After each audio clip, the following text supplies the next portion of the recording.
Amunisi peledak Rusia terekam berjatuhan dari drone serang. Tentara Ukraina di Paris dan sekitarnya menjadi sasaran hangat. Rekaman detik-detik serangan diunggah di Telegram pada Minggu 29 Desember 2024.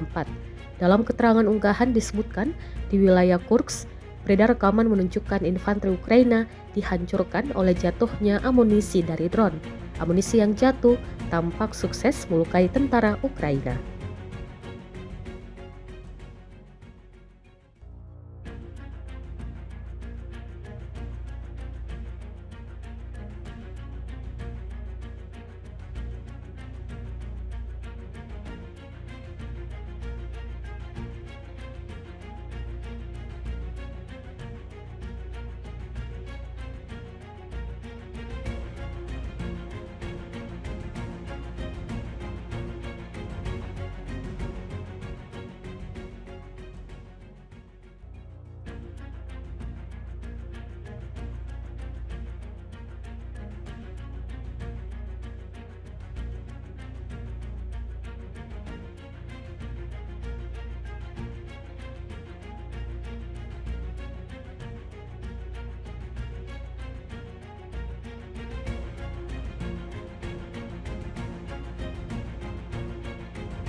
Download Tribun X sekarang, menghadirkan lokal menjadi Indonesia.